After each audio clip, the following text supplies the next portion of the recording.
TWM podcast.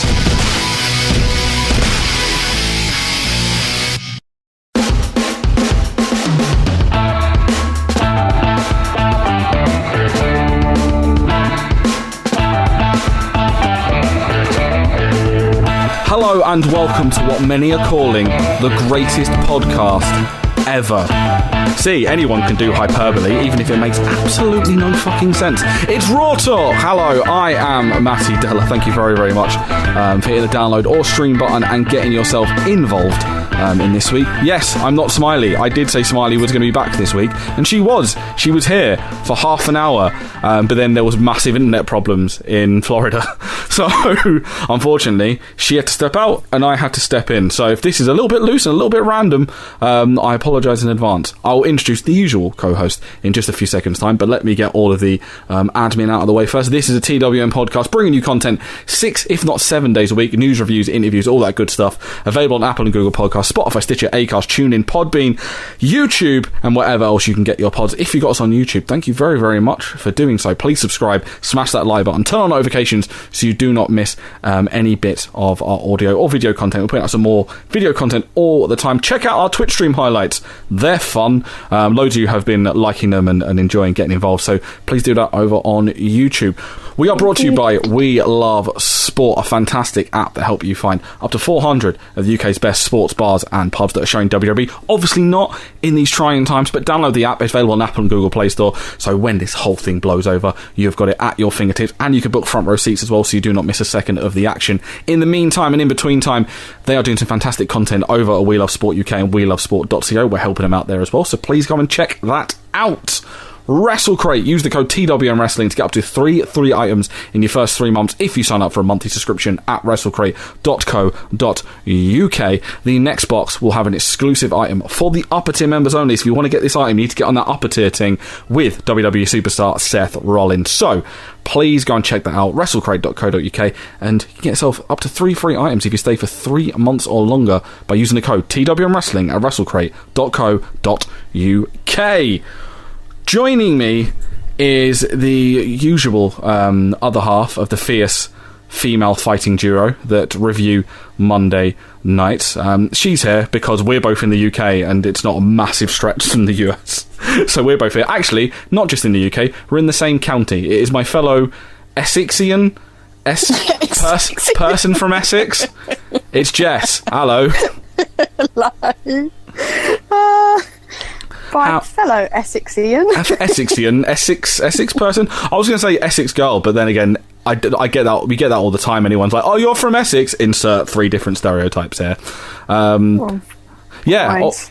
Also, it's the unique trait with the current climate that, funnily enough, someone that I'm doing this podcast with over the internet because of lockdown is actually closer to my girlfriend than I am. Yay! So down the road. Yeah, down the road. Like, can you just pass on a message? I should have done that. I should have just pass on a message for me. Yeah, how are you, Jess? I'm okay, sir. How are you? I'm not too bad. It is very, very warm in the UK right now. It is. Which would be fantastic, but you're not allowed anywhere outside your own front garden. Or you are. I don't know. I don't care anymore. I can't be bothered to check where we're allowed. I'll just wait for everyone to be like, it's safe to travel, and then it's fine. But we're not here to talk about the finer socio-political dynamics that are surrounding the current climate. We're here to talk about men and women rolling around in tights. Let's talk about Raw.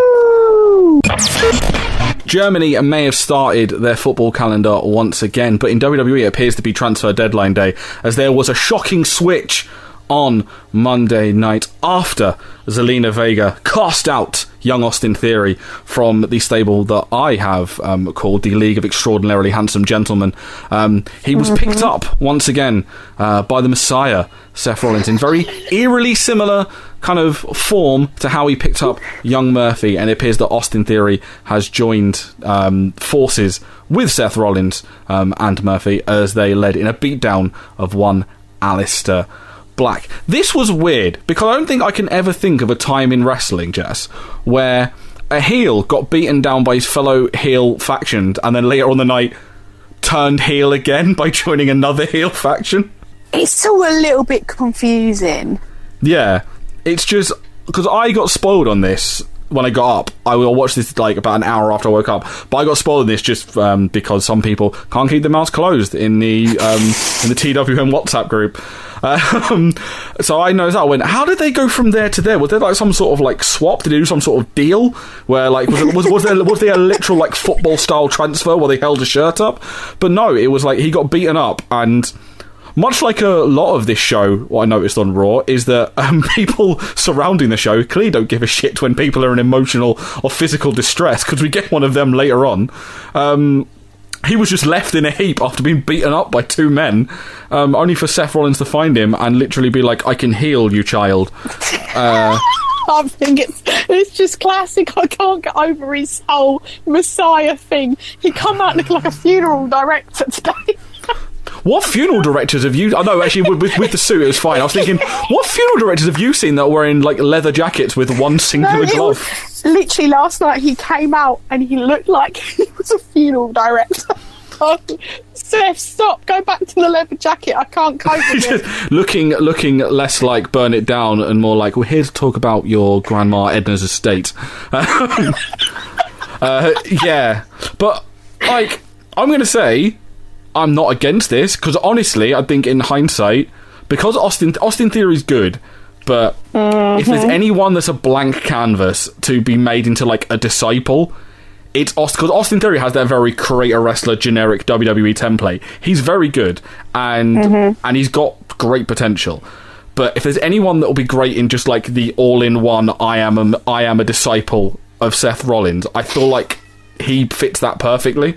I feel like he fits that. He fits the whole Seth's, like, faction, whatever he's going to call it, his whole gang. He fits in there more than he fits in with Andrade and Zelina Vega. 100%. He only fit in with Zelina Vega because that stable was, we are all attractive. that was basically To be fair, though, do you know what? The Seth Rollins situation with Buddy Murphy, that's quite an attractive group as well. There we go. All we need now, then we need a third, we need a new third man for Zelina's stable, and then we can have sexy faction wars. Yeah, please, just for the sake of Jess. Just for the sake of Jess and all of the people here at TWM, because remember our tagline, I've said it before on a podcast, TWM, we're all perverts.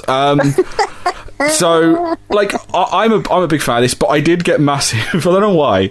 I did like, and they seem to be toying maybe with like a more dissension, because they had Murphy looking very confused as Seth had like, you are now my new boyfriend to Austin Theory. But I don't know why. I just looked at this and saw Seth with like the one glove and the leather jacket looking towards the people, and just thought Tiger King when he has the two husbands. Oh, I can't wait for the wedding next week. Oh, it's going to be brilliant. I can't wait for him Who's who, though? I don't know, but I would love if this ends with, like, Zelina V being the Carol Baskin of this situation. Oh my god, we can have, like, Andrade mysteriously disappear. And Seth can be like, Zelina fucking Vega fed him to the Tigers. Who do you think... Oh, do you know... Who do you reckon Doc could be? What about, like, Dolph Ziggler? Yes. You can do this. Just, if you want to reenact Tiger King with all of this, it's great. Like, no, I'm going to do this. This is happening. This is happening. Anyone want to Photoshop that? Please do. I already did my fair share. You know it's going to be me. Someone Photoshop. Did you see the Photoshop of me as the Tiger King? That sounds terrifying, I'm not gonna lie. There's pictures of me as the Tiger King. I just don't know anymore. Like,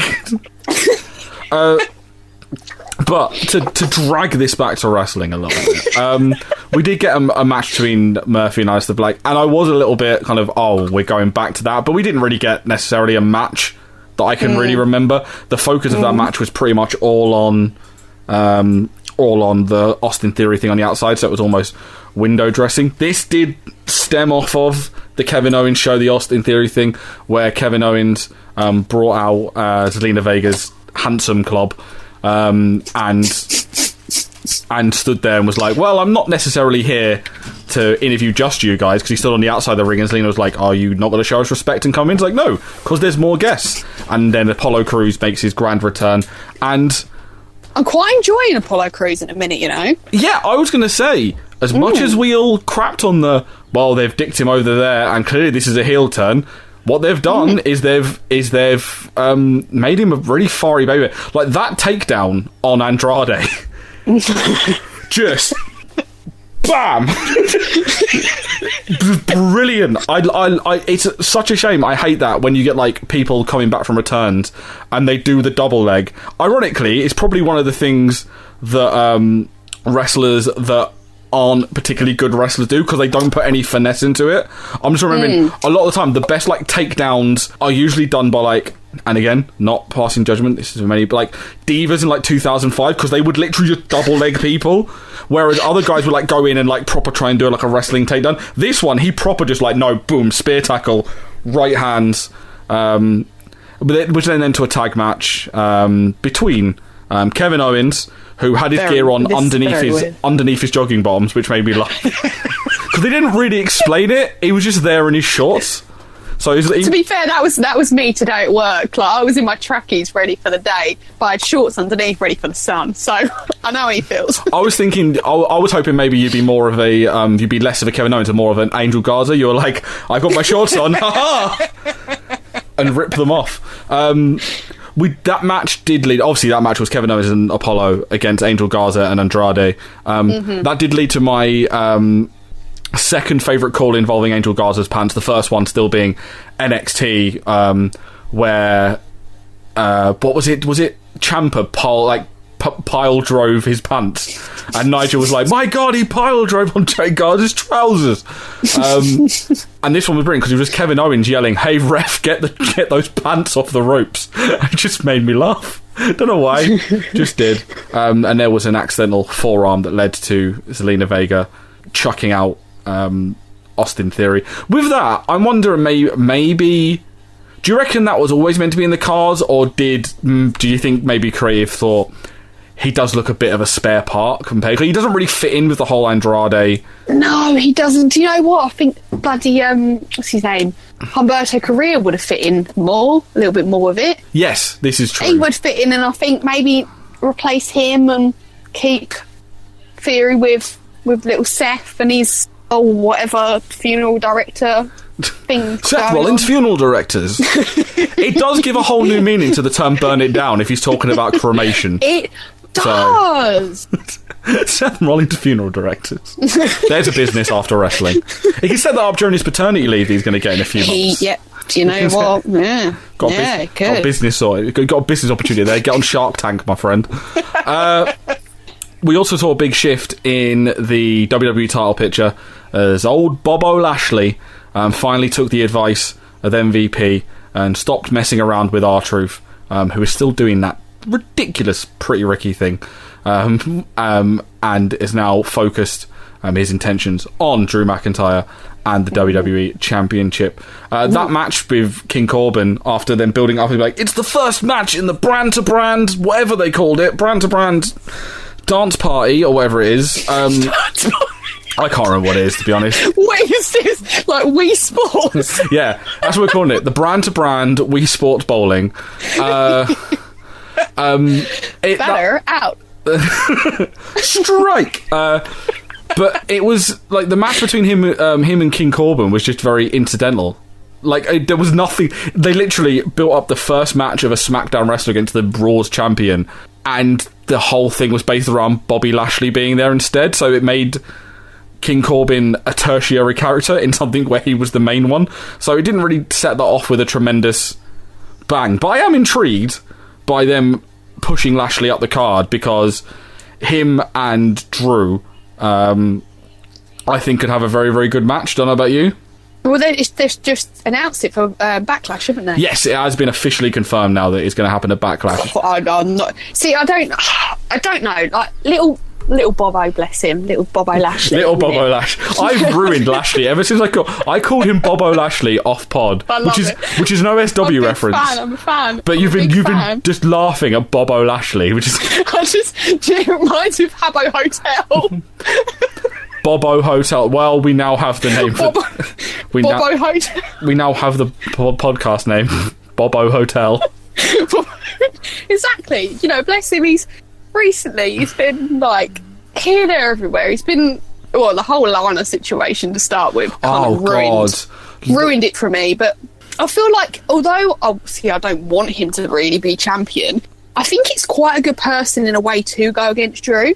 It's like muscle on muscle. Yeah, it's to quote Big E, it's big meat men slapping meat, and those matches are always good. And I think a lot of people, I think he's a really rough run of it. He had his best run with Nia Rush, and then they did the whole Cock Chronicles with him, Rusev, and Lana. And now they've just got Lana, and they just seem to go, right, Lana, we're going to film your reaction to this, and be as annoying as physically possible. Like, be the world's worst person and act terribly so people generally don't know why you're here. Which was her response when her husband decided to, I don't know, better him. I don't understand this, why she's so angry. Because he turned around and was nice to her and went, I can't have you outside ringside because you're too much of a distraction because of your beauty. And now he's like, oh look, I've signed up with a business partner and now I'm going to go for a championship that's going to make me more money. But she's like, no, I want you to be crap and with me. And I'm like, not only do I find all of your backstage reactions really annoying, and like not annoying as in boo you're a heel, but really annoying as in you're like, you never were this dog shit and you are now unspeakably dog shit. Did you see her video that she uploaded about Rusev? Oh, what was she, a kayfabe video about laughing that her ex-husband got released? Meanwhile, homeboy's in the next room literally doing a Twitch stream. That poor dude, like, next door, he's like, you're mugging me off. Like, you're mugging me off. I'm trying to play Fortnite over here, and you're mugging me off. It's just, I appreciate the fact that she's staying in character, but then... Yeah, like, no, I do. Do you know what? Like, she is someone that is good character-wise. Like, obviously, she lost her accent, not really sure what happened there, but... like, character-wise, sticking with it. Yeah, if just good. Yeah. Just don't seem to resort the angry means shouting, because apparently that's what she does. She just screams and throws stuff. With the Bobby Lashley thing, it's like when the MVP's like, I'm just talking to him, see if he can better his business up, and she goes, "How dare you! How dare you!" And I was like, "Why are you yelling? Why are you yelling? Like, ma'am, why are you yelling? Yeah, why are you yelling? Poor Bobo." That's it. That's my day. That poor Bobo in his Bobo Hotel. But Bobo Hotel, like, they're doing the thing with MVP and Lashley, which is what we all wanted, because we want. I'm happy with that. I'm not sure where they're going with it, because we all assumed it was going to be Ricochet, Cedric, Apollo, and Lashley in this big group. But it appears like they're doing nothing with Cedric and Ricochet now, which is stupid. Apollo's come back as a face, so it looks like it's just going to be MVP and Lashley, which I'm fine with. Great turnout. It's fine because MVP can do a little bit of the talking. Lashley can talk. He just needs to do it in short bursts. Like I've said before, his run when he was in Impact, when he was like the big like dickhead MMA heel, like he was really, really good because he was just going around saying that he's better than everyone because he's a two-sport athlete, blah, blah, blah. And they can do that with this, and I feel like they can recapture that form they had with Lio Rush back in like last year, the year before. With MVP, because he's a really, really good promo, but we'll have to wait and see. TWM podcasts are brought to you by We Love Sport, the fantastic app finding you your nearest sports bar showing the latest WWE pay-per-views. We Love Sport has over 400 of the best sports bars and pubs in the UK at your fingertips and allows you to book front row seats, giving you the best views of the action. You can also check out what sports are being shown over the next 7 days, making sure you don't miss a second of the action. Download the We Love Sport app on the App Store or Google Play Store. Follow We Love Sport on all social media platforms at We Love Sport UK and check out welovesport.co.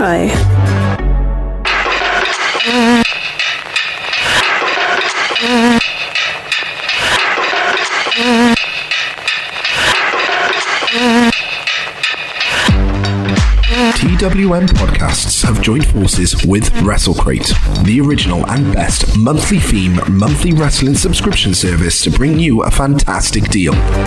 If you use the code TWM Wrestling when you sign up to a monthly subscription at WrestleCrate.co.uk, you will receive a free item in your first month's box.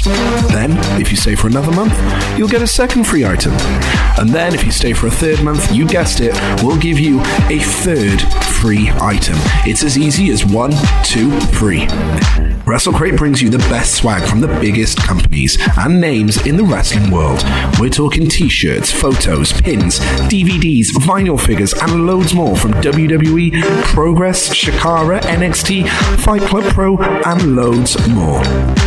That's WrestleCrate.co.uk and use the code TWM Wrestling for up to free items, all thanks to WrestleCrate and TWM. The other thing to note from Raw is, Jess, are you ready for the greatest wrestling match of all time? Why are they doing this to me? Because at Backlash, that's right, Melina versus Alicia Fox. They're running it back. No. We've got Randy Orton. We've got Randy Orton. By the way, I will give a shout out to Wrestle. I think it might have been Wrestle Travel or Wrestle Talk. I can't remember. Someone showed it to me, like, in the DMs. Someone did Photoshop the image of the greatest wrestling match of all time, and put Melina and Alicia Fox in there, which generally made me laugh. But yeah, they've announced Edge and Orton is being confirmed. I thought it was dumb when Charlie Caruso said it last week, just on her own. Everyone saying it every 30 seconds now. Oh my god, shut up. Like, you have managed to take a match that I would... Like, you took a feud that I was generally interested in. I love Edge, and Orton has been solid for the last few years. Like we said before, when Orton stopped giving a shit, he became amazing. Because he's just letting it all hang out. And these guys could have had a brilliant feud. Not in that way. Come on. Decorum, please. Sorry, and then, it's Randy Orton. What do you expect? They then had a match at WrestleMania that lasted several years. That I did not enjoy. Personally, some people did, some people didn't. I didn't like it. And then they've gone, oh, they're going to have a wrestling match. I went, that's going to be good. Like, they're good promos. That'll be a good wrestling match. But now everyone is saying it's going to be the greatest wrestling... Some people, it could be the greatest wrestling match of all time. And someone on Twitter hit the nail on the head. We tweeted about this at TWM Wrestle. Doesn't this to you now just nail on that it's going to end in a DQ and they're just going to go... The greatest wrestling match of all time was spoiled by blank blank blank by John Cena. But like they're building this up so much that you know it's going to end in a dodgy finish. I'm worried because obviously Edge obviously being back is incredible, right? It's a massive thing, and I couldn't be happier. But it needs to be a time when they can get at least some crowds in there or something, because it's just like washing two wet fish otherwise.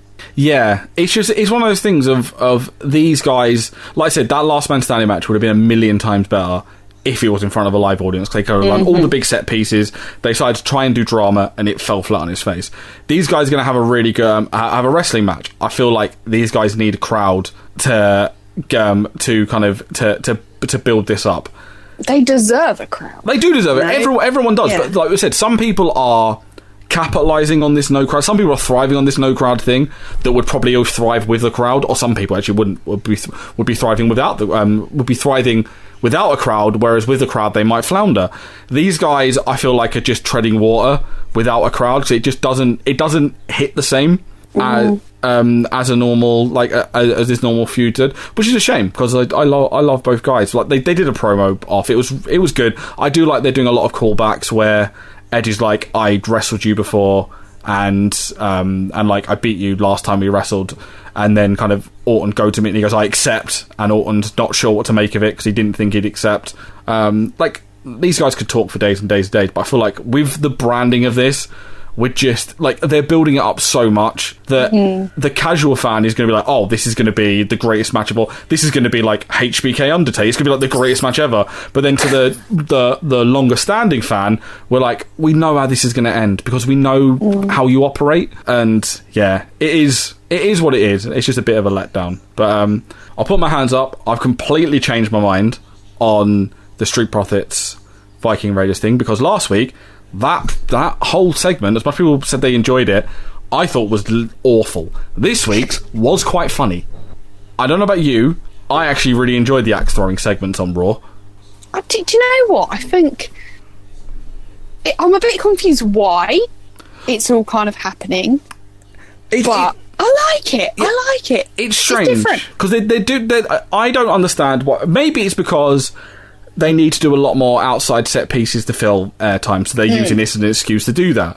But it's just weird to have the Viking Raiders almost in a comedy segment bit. However, to the basketball one last week, I think both teams looked like morons in it. I hated it. Like, the Street Profits look like idiots because they got mugged off at the end, but then the Viking Raiders look like idiots because they lost on purpose. Like, it was so dumb. This one I really enjoyed because it was a clash of cultures, which was funny. Like when they, what they say about tigers, something like that, and then he goes tiger. I was like, don't know, he didn't mean that. Or actually I did laugh when the Viking Raiders were like, we brought you a gift. You talk about wanting the smoke so much, so here, we have made you a giant fire. That was so dumb, but at the same time, so funny. And the bit aside where they go, no, and then he goes, do you want to piss off a bunch of Vikings? I don't think so. And I did get worried at the end, because... And I don't want to be the person to bring this up, but they did the axe throwing thing, and like the Viking Raiders just demolished them at axe throwing. But then I think Montez Ford throws an axe, and then a police car pulls up, and it's in the embedded into the window, which I don't think that's physically possible. And they ask who did it, and they all point at each other, and then Andrew Dawkins just had like a fluky back shot to make it look like he's done it, and I was like, oh god, are they gonna generally have this end in the comedic thing where the black guys get arrested? And I was like, oh no, like, they can't be that tone deaf, not now. Luckily they didn't. They had a hilarious comedy bit where the female police officer said, I'll let you off because I fancy him, but you're ugly, which was really unnecessary. But so good at the same time. Yeah, it was just like, it was so weird. Oh, but like, this one actually, it was funny, and it gave off an entertaining vibe to the Viking Raiders. So I love them. I absolutely love the Viking Raiders. Yeah, they're great. Yeah, they're absolutely brilliant. And they're great. And they've shown they've got some sort of comedic chops, and it isn't them doing pissing karaoke, which is fine. Like, as long as it ends in a really physical, good match at Backlash, I'm okay with it. Like, that's no problem. Yeah. But it's, this was actually entertaining. I'll give that. Something that I'm incredibly worried about, though, and they better not be doing it, involves the Iconics. I swear to God, I'm going to be so angry. I swear to God, Vincent Kennedy McMahon, if you split up the pissing Iconics, no, I'm going to lose my... I will write a very strongly worded email. Dear Mr. Royal Hampton. Yeah. How dare you? How dare you?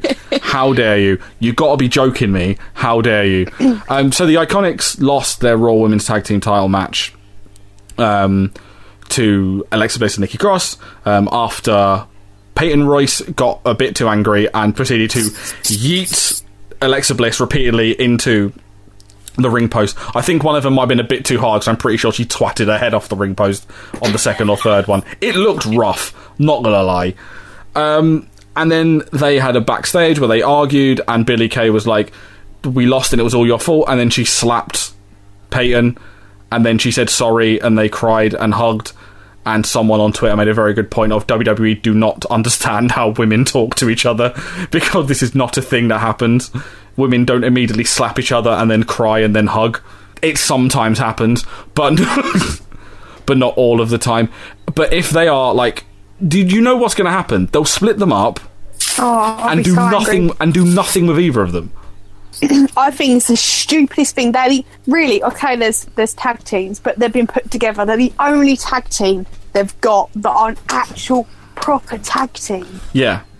And if they completely mess that up, do you know what? I'm going to be so angry. I've been waiting. Do you know, I've never been the biggest Iconics fan, but I've been waiting for them to return. I'm really looking forward to it, because I'm thinking, do you know what? Their tag team division is awful as it is. There's three teams. Having the Iconics back. Legitimately 3 teams. Iconics, the champions, and the Kabuki Warriors. But the Kabuki Warriors aren't a team at the moment because Asuka's the women's champion. Like, what? Then you're trying to split up the Iconic. Honestly, if they do, I'm joining you writing that letter. So dumb. Because if you split them up, you're going to do nothing with either of them. Keep them together. For me, they're not, obviously, doing a comparison, but for me, you treat them as if they are the New Day. You do not split the New Day up at this current time. Yeah. They are John Cena. They are Teflon. You do not split this act up. You do not split the Iconics up. Speaking of Asuka... They're not strong enough on their own. No. Neither of them are strong enough. And this story is not strong enough for one of them to be built up upon. It's not like the Austin Theory thing, where there is a strong story to back onto that. Speaking of Asuka, she had a championship celebration. There was balloons. There was Kairi Sane with a recorder. It had it all.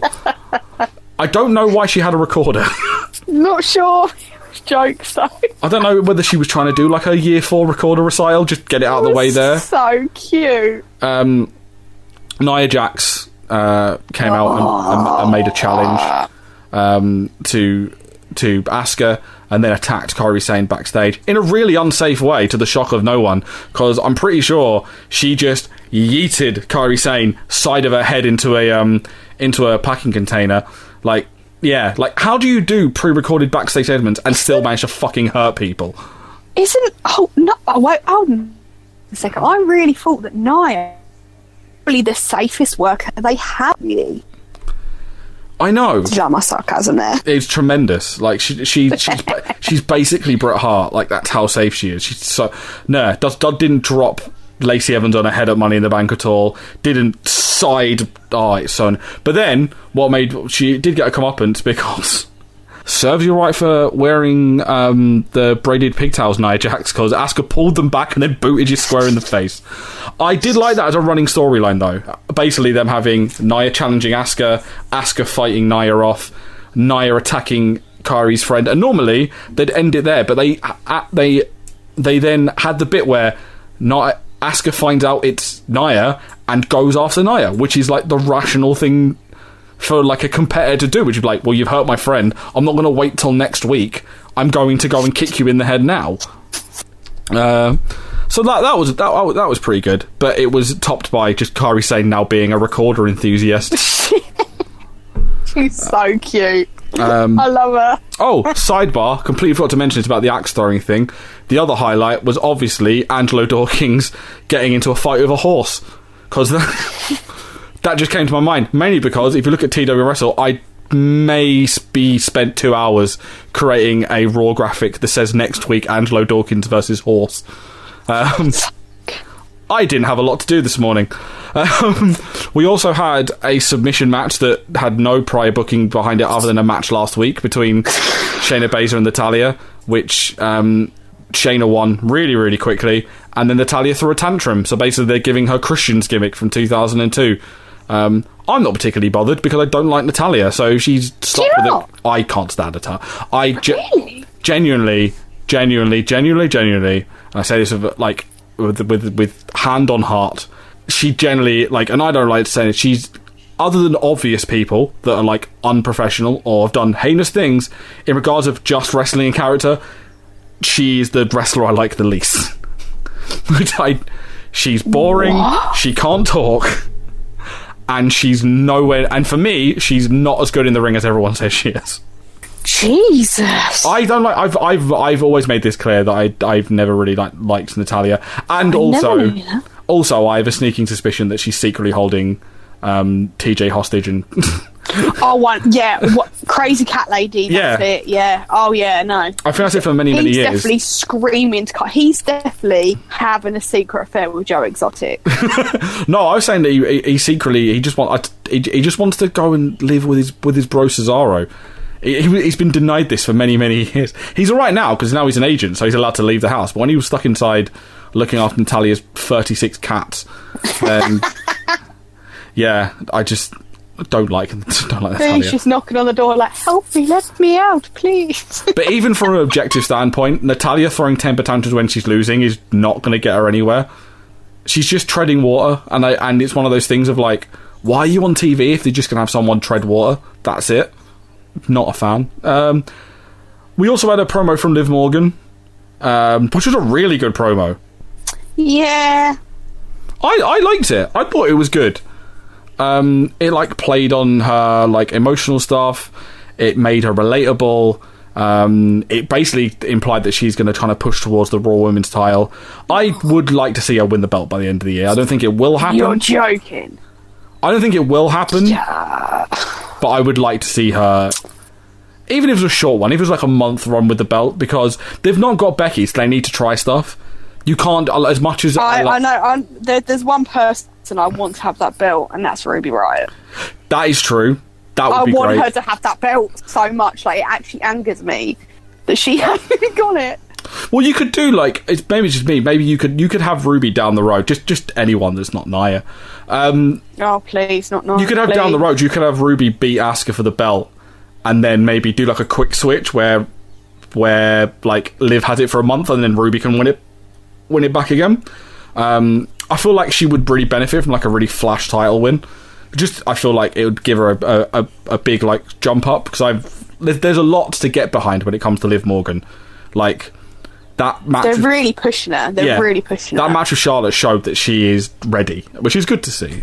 Speaking of Ruby Riott, she had a very good match with Charlotte Flair on Raw. It was an enjoyable match. There's not much really else to say about it. Like Ruby Riott, it's one of those things of it's a match where it's just happening because they've got the bodies there, but there's nothing else they can really do with Ruby at the moment other than they need a match because people are there, and it was good, and it's building, giving Charlotte momentum, as if she needs momentum, heading into a match with Bayley. Girl like Charlotte, love her. On SmackDown. But yeah, pretty sure I've covered everything on Raw. I know Humberto Carrillo got yeeted about by Seth Rollins, but we mentioned that. But yeah, I'm pretty sure that covers everything on Raw. It was an okay Raw, so go and check it out if you want to. I'm not your real dad. This has been Raw Talk. I don't know. This has been a bit all over the place. Like I said, we kind of had to do this on the fly quite quickly because of, obviously, internet circumstances. But if you enjoyed it nonetheless, thank you very, very much. And we've got loads of stuff up on our podcasts. Check out social media first. Twitter, Facebook, Instagram, Twitch, at TWM Russell. We are available on Apple and Google podcasts. Tune in, Acast, Podbean, YouTube, Stitcher, Deezer, all that stuff. Go check that out. You can go check out the debut episode of Anything But Wrestling, where I sat down with Millie McKenzie and discussed Wish.com, wildlife, and awkward spa trips. It's a I literally cannot wait for mine to come out. Okay, I'm looking forward to my one to come out. We got a fair few coming up, and I'm so excited. They are all very, very funny from what I've heard. Have you listened to my one? I've not listened to your one yet. Oh my god! I'm going to wait for it to come out, but I've heard it's very, very funny. It's brilliant. So we've got so I think next week is Mariah May next week, and then I want to say your one's the week after. I can't remember. Yeah. But we have got a whole bunch of them that have already that are ready to go, courtesy of Anything But Wrestling. So go and check that out where you can. On twm.news, you can check out Red vs. Blue, the excellent review of Raw and SmackDown from Benjamin Clem. You also check out the Chapter 2 review of Undertaker The Last Ride, which is available now on twm.news. And each and every day around about half 11 o'clock, you can check out the Wrestling News Update, which basically, if you've missed out on any wrestling stuff, it catches you up with all the little bits of news bits and rumours that you might have missed over the last 24 hours. So go check that out at twm.news. Jessie, social media, all that stuff. Hello. Well, you can follow me on the old Twitter at WatchesJess. You can check out my YouTube, which is just Jessie. And just find all the rest of my stuff on there somewhere. Yeah, she's on the internet. There you go. I'm on the internet, alright? She's on the internet. I'm usually everywhere all over the internet as well. I'm a Matty ID. Follow me or don't. Like I said, I'm not your real dad. TWM Wrestle. Follow us. Stay safe. Wash your hands. We love you all. This has been Raw Talk. I'll be back tomorrow talking about indie wrestling and stuff and things on the Wrestling World Report. But until then, bye.